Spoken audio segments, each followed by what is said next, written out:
ఇండియాలోనే number 1 varicose veins hospital Avis vascular centre. నమస్తే రమగారు. నమస్తే జయ. రమగారు, శత్రువుతో పోరాడకుండా శత్రువు మీద విజయం సాధించటం. శత్రుత్వం అంటే అదేదో కాదండి. ఫర్ ఎగ్జాంపుల్ ఆఫీసులో కొలీగ్స్తో ఇష్యూస్ ఉంటాయి. అది ఎంతలా అంటే ఇంకా పరమ శత్రువులు అయిపోతారు. బిజినెస్లో ఎక్కువగా చూస్తూ ఉంటాం కదా. లేదు, రిలేషన్స్లో కూడా చూస్తాము, కానీ కాస్త తక్కువ ఈ రెండింటితో కంపేర్ చేస్తే. వాళ్ళ మీద మనం విజయం ఎలా సాధించాలి? అది పోరాడాల్సిందేనా, లేకపోతే ఇంకేమైనా మార్గాలు ఉన్నాయా?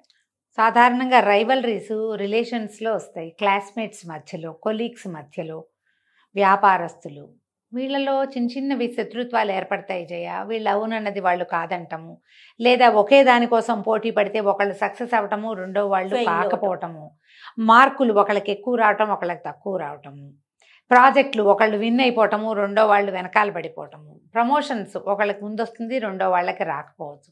ఏవో రకరకాల కారణాలు, టార్గెట్స్ కూడా రీచ్ అవ్వటము, రీచ్ అవ్వలేకపోవటము, ఇవి ఎప్పుడు ఉంటాయి జయ. ఏ కాలమైనా ఇది ఉన్నది. పాతకాలం రాజుల కొలువులో పనిచేసేటప్పుడు వాడికి మంచి పేరు వచ్చిందని, నాకు రాలేదని, రాజుగారు వాడిని దగ్గరికి తీశారని, నన్ను తీయలేదని, అవును, ఎప్పుడు ఉంటాయి. అక్క చెల్లెళ్ళ మధ్య రైవలరీ, అక్క చెల్లెళ్ళ పిల్లల మధ్య, పిల్లల వల్ల కూడా అక్క చెల్లెళ్ళకి రైవలరీ వస్తుంది. వాళ్ళ అబ్బాయికి మంచి సీట్ వచ్చింది, మా వాడికి రాలేదు, వాళ్ళ ఆయన బాగా సంపాదిస్తున్నాడు, మా ఆయన సంపాదించట్లేదు. పెళ్ళిళ్ళు చేసేటప్పుడు పెద్ద అమ్మాయికి మంచి సంబంధం వస్తుంది, రెండో అమ్మాయికి ఏదో తొందరపాటు పని, లేదా పెద్ద అమ్మాయిదే మామూలు సంబంధం, రెండో పిల్ల బాగా చదువుకుంటుంది, దీనికి మంచి సంబంధం వస్తుంది. ఈ రైవలరీ ఎప్పుడు ఉంటుంది. ఈ శత్రుత్వము మనం సహజంగా అందరికీ ఉండేదే అని తీసుకుంటే అలాగే ఉంటుంది, నడుస్తుంటుంది. అయినా కూడా మన రిలేషన్స్ నడుస్తాయి.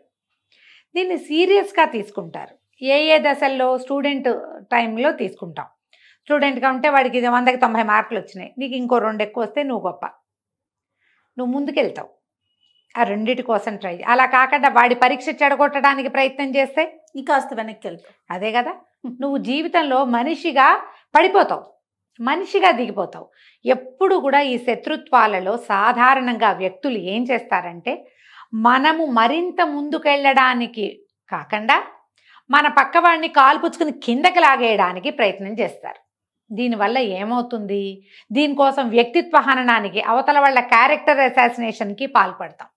దీనివల్ల మన క్యారెక్టరు అసాసిన్ మనమే చేసుకుంటాం, మనమే పాడు చేసేసుకుంటాం. గెలుపొందటం సక్సెస్ వల్లే కుదురుతుంది. నువ్వు మాటలు పోట్లాడతావు, 2 కొడతావు, ఇవాళకి సాధిస్తావు.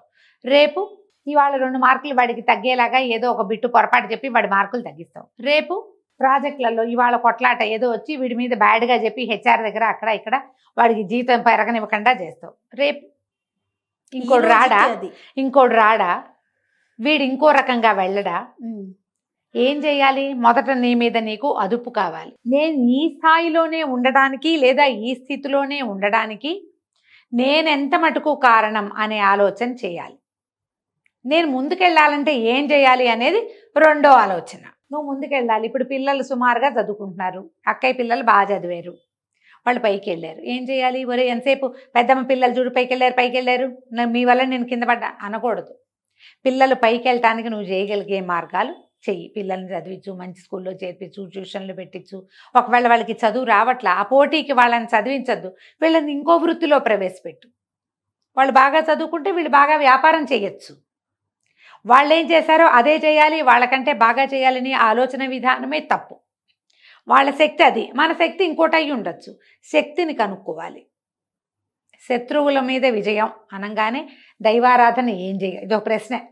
ఏ దైవాన్ని ఆరాధిస్తే శత్రువుని జయించగలుగుతామండి? ఏమిటివి రాజ్యాల కోసమా? కాదే, ఫర్ యువర్ ఓన్ గుడ్ కదా.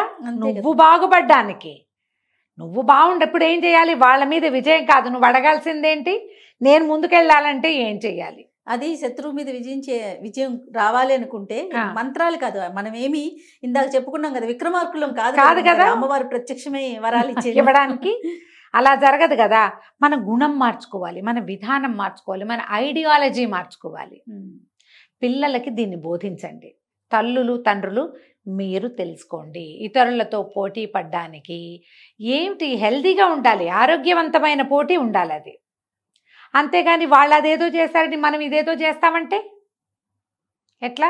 ఇవి ఇప్పుడు మనం చూస్తామా జయ, ఈ రోజుల్లో పోటీ వాళ్ళకంటే ఎక్కువ మంచి బట్టలు కొనుక్కోవటం, వాళ్ళకంటే ఆస్తులు సంపాదించడం, వాళ్ళకంటే పూజలు బాగా చేయటం, ఇదే పోటీ కదా. ఇవే పోటీ. అంతేగాని వాళ్ళకంటే బెటర్గా లివింగ్ అంటే మంచి వాళ్ళుగా ఉండటం అని కానీ, ఇతరులకి సహాయం చేయటం అని కానీ, మనలో మన పర్సనాలిటీ డెవలప్మెంట్ అసలు లేనే లేదు. డెవలప్మెంట్ అంటే ఎప్పుడు బాహ్యమైన వ్యవహారమే. పర్సనాలిటీ డెవలప్మెంట్ అంటే లోపల నుంచి పెరగటం, మనం వ్యక్తులుగా ఎదగటం. దాంట్లోకి వెళ్తాం మనం. ఆలోచన మార్చుకోండి. ఎప్పుడు కూడా మన తోటి వాళ్ళ మీద మనది పైచేయిగా ఉండాలంటే మన విజయమే దానికి కారణమవుతుంది. ఆరోగ్యవంతమైన విధానంలో, సరి అయిన విధానంలో మీరు గెలుపొందితే మీరెప్పుడు విజయం మీ సొంతమే అవుతుంది. మీది ఎప్పుడు పైచేయిగానే ఉంటుంది. ఈ పైచేయి కావాలని ప్రయత్నం చెయ్యొద్దు. నేను ముందుకెళ్ళాలని ట్రై చేయాలి. మనం పరిగెత్తాలి. పక్క వాళ్ళని చూస్తూ ఉంటే వెనకబడిపోతాం. తప్పులు చేస్తాం, పొరపాట్లు చేస్తాం. తప్పులు పొరపాట్లు చేయొద్దు. ఎందుకంటే ఈ తప్పులు పొరపాట్లు ఏమవుతాయంటే గోతులు తవ్వుతాయి మన కింద. ఒక్కోసారి మనం తవ్విన గోతులో మనమే పడతాం, గ్యారంటీగా పడిపోతాం. అందుకని ఇది గోతులు తవ్వే విధానానికి స్వస్తి చెప్పండి. ఉద్యోగాల్లో ఉంటే మీరు మరింతగా డెవలప్ అవ్వడానికి రకరకాల కోర్సులు, విధానాలు, కొత్తవి నేర్చుకోవటము చాలా వచ్చినాయి కదమ్మా ఇప్పుడు. అలాంటివి ఏవైనా చేయండి. వాటి మీద మీ దృష్టిని పెట్టుకోండి. డబ్బు సంపాదన అనుకోండి, వాళ్ళకి బాగా కోట్లునే, మనకు అన్ని లేవు. మనకున్న దాంట్లో సంతోషంగా ఉండటం ప్రాక్టీస్ చేయండి. మీ సంతోషం పెరుగుతూ ఉంటుంది, మీ డబ్బులు కూడా ఆటోమేటిక్గా పెరుగుతాయి. ఇవాళ కాకపోతే రేపు ప్రతిదానికి ఒక రోజు వస్తుందిగా. ఏ రోజు ఎవరిదో చెప్పలేం మనము. ఈ ఇతరులను చూసి ఈర్ష్యపడి బాధపడి విజయం సాధించాలని వాళ్ళని ఏదో నయానా భయానా కొట్టి తిట్టి తగ్గించి వీటికి వెళ్ళొద్దు. ఎప్పుడు కూడా మీ సక్సెసే మిమ్మల్ని నడిపిస్తుంది. అదే సమాధానం దేనికైనా, అదే సమాధానం. ఇంకా వాళ్ళకు నువ్వు ఆన్సర్ చెప్పక్కర్లా నీ శత్రువుకి. చిన్నప్పుడు మీరిద్దరు క్లాస్లో ఒకటి ఫస్ట్ ఒకటి సెకండ్.